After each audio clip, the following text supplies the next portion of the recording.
कोई इधर से पकड़ के खींच रहा है, कोई इधर से पकड़ के खींच रहा है, कोई उधर से पकड़ के खींच रहा है। मैंने सिर्फ इसको जेल पहुंचाने की कार्रवाई की है। मैं कर रहा हूं और करता रहूंगा आखिरी दम तक, जब तक मैं जिंदा हूं। कि कोई ताकत रोक नहीं सकती उसको। मैं जेल करा के रहूंगा ही रहूंगा, सजा करा के रहूंगा। 101% आपके कदमों में जीत के रूप में आ चुका है। मंजिल ज्यादा दूर नहीं है। वीजे की जो सारी प्रोसेस है, जो भी डॉक्यूमेंट सरकार की रिक्वायरमेंट होती है वो हमने पूरी कर रखी है। फरीदाबाद की जेल में भी लेके आना है, चंडीगढ़ की जेल में भी लेकर आना है, और जब तक ये केस ट्रांसफर फरीदाबाद हो गया तो उससे अच्छी। मैं जो ये लड़ाई लड़ रहा हूं, ये सिर्फ भारत के लोगों की जो सच्ची सोच, जो इंसानियत की सोच है, ये मैं उनकी लड़ाई लड़ रहा हूं।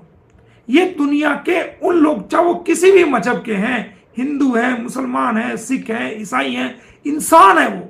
मैं उनको इस नजर से देखता ही नहीं कि ये हिंदू है, ये मुसलमान है, ये सिख है, ये ईसाई है। नहीं, दुनिया का कोई भी इंसान है, ये उन इंसानों की इंसानियत की बड़ी सोच को मैं सपोर्ट कर रहा हूं और उनकी लड़ाई को मैं लड़ रहा हूं।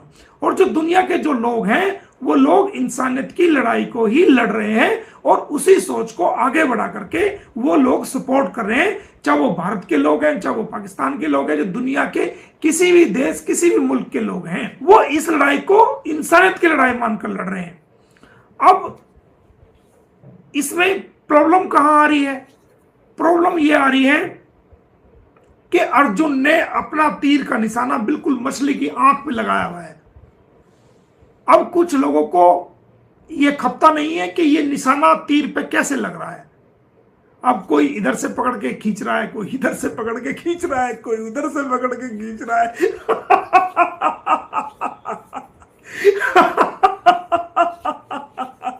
लोगों को मजा आता है इसमें।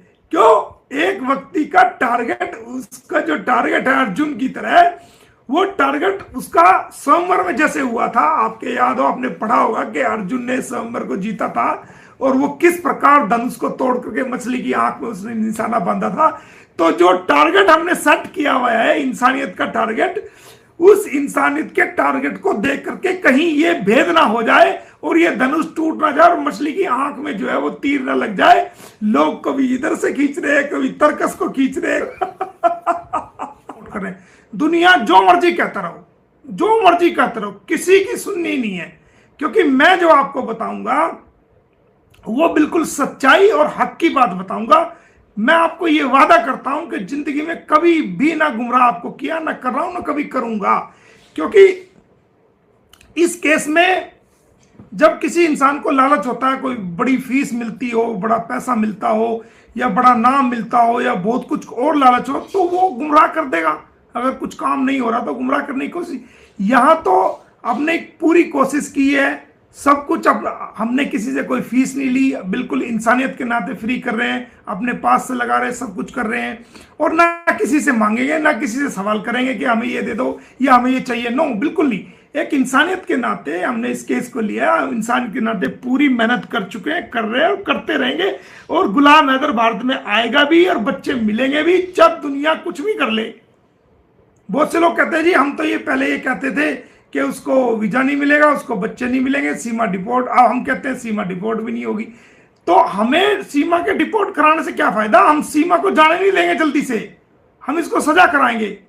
चाहे हमें कितना भी जोर लगाना पड़ो, इसको जेल सड़वाएंगे इंडिया की। हमें इसको डिपोर्ट कराने में कोई इंटरेस्ट नहीं है। बहुत से लोग कहते हैं जी ये कब जाएगी, ये कब जाएगी, ये कब होगा, कब डिपोर्ट होगा। हमें कोई इंटरेस्ट नहीं इसको डिपोर्ट कराने में। हम तो चाहते हैं इसको भारत की जेल में रखना। मोमिन मलिक चाहता है कि ये भारत की जेल में रहे।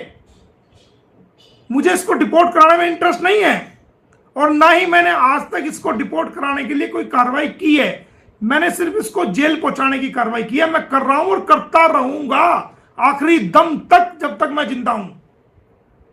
ये बता रहा हूं मैं आपको। इसको तो जेल कराऊंगा ही कराऊंगा। इसको डिपोर्ट की हमारी कोई लड़ाई नहीं है। जिन लोगों के कानों में रुई डली हुई है, वो कृपया कानों से रुई निकाल करके वो मोमिन मलिक की बात को अच्छी तरह सुन ले कि मोमिन मलिक की कोई लड़ाई सीमा हैदर को डिपोर्ट कराने के लिए नहीं है। अगर कोई कहता है तो वो बिल्कुल गलत कहता है। हमारी लड़ाई तो उसको सलाखों के पीछे पहुंचाने की, जेल कराने की है। और वो मैं करा के रहूंगा। दुनिया की कोई ताकत रोक नहीं सकती उसको। मैं जेल करा के रहूंगा ही रहूंगा, सजा करा के रहूंगा 101%। ये मैं आपको बता रहा हूं। और जो गुलाम हैदर के बच्चे हैं वो मैंने ऑर्डर कराए हुए हैं, मैंने आपको पहले भी बताया है, बहुत ऑर्डर कराए हुए हैं, अच्छे ऑर्डर कराए हुए हैं। वो गुलाम हैदर के बच्चे गुलाम हैदर को मिलेंगे मिलेंगे। पूरी दुनिया के लोग खड़े होकर तालियां बजाएंगे कि ये क्या हो गया। जिस वक्त गुलाम हैदर को उसके बच्चे मिलेंगे पूरी दुनिया देखेगी। कोई कितनी भी बड़ी ताकत हो, कितनी भी बड़ी ताकत हो,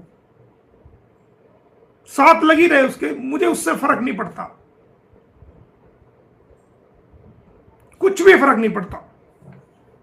कितना भी बड़ा कोई वकील हो या कुछ भी हो जो उसके साथ लगे हुए हैं, जो झूठ को फैलावा दे रहे हैं, उससे मुझे कुछ फर्क नहीं पड़ता। मैं अपना काम कर रहा हूं, किया और करता रहूंगा। और ये काम आपके कदमों में जीत के रूप में आ चुका है। मंजिल ज्यादा दूर नहीं है। बहुत से लोग गुमराह करते जी क्या हुआ कैसे हुआ। अरे भाई ये कोई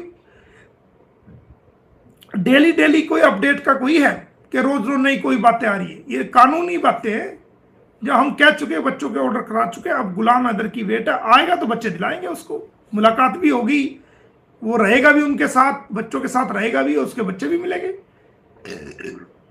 वीजे की जो सारी प्रोसेस है, जो भी प्रोसेस, जो भी डॉक्यूमेंट सरकार की रिक्वायरमेंट होती है वो हमने पूरी कर रखी है। रिकमेंडेशंस भी है, सब चीज है। और कल या परसों तक मैं ऑनरेबल कोर्ट से भी हाई कमीशन को नोटिस करा दूंगा। मंडे और ट्यूसडे में ऑनरेबल कोर्ट से भी हाई कमीशन को नोटिस करा दूंगा मैं। और नोटिस की कॉपी जो है वो मैं आपके कम्युनिटी पे लगा दूंगा। वो काम भी कर देंगे हम, कोई दिक्कत नहीं है। बहुत से लोगों के जब भी पेट में दर्द हो जाएगा, ये क्या, एक तो कह रहा था कोर्ट ने कब बुलाया है, क्या बुलाया। अरे कोर्ट ने बुलाया एविडेंस देने के लिए, तभी तो हम बुला रहे हैं उसको। अब स्पष्ट ऑर्डर तुम्हें चाहिए तो स्पष्ट ऑर्डर भी हम कम्युनिटी पे लगा देंगे। चंडीगढ़ पुलिस में भी हमने अपने बयान दर्ज करा दिए हैं और उम्मीद करते हैं वहां भी इस मामले को बड़े अफसरों के संज्ञान में लाया गया है। जो सीनियर ऑफिसर्स हैं, हमारे स्टेटमेंट को और तमाम चीज़ों को उनकी स्टेटमेंट उनके संज्ञान में लाया गया है और उस पर गहन विचार चल रहा है। और जो सरकारी वकील होते हैं, जो डिप्टी डीए और डीए होते हैं, उनसे कानूनी सलाह भी जो है उस पर चल रही है और उसमें जल्दी बहुत बड़ी कार्रवाई होगी। अरेस्ट भी कराएंगे, इसको जेल भी कराएंगे, इसको चंडीगढ़ भी घुमाएंगे और इसको फरीदाबाद की जेल में भी लाएंगे। छोड़ेंगे नहीं इसको कानूनी रूप से। फरीदाबाद की जेल में भी लेके आना है, चंडीगढ़ की जेल में भी लेकर आना है। और जब तक ये केस ट्रांसफर फरीदाबाद हो गया तो उससे अच्छी बात नहीं हुआ तो फिर इसको जो है वो गाजियाबाद की जेल में भी रखना है।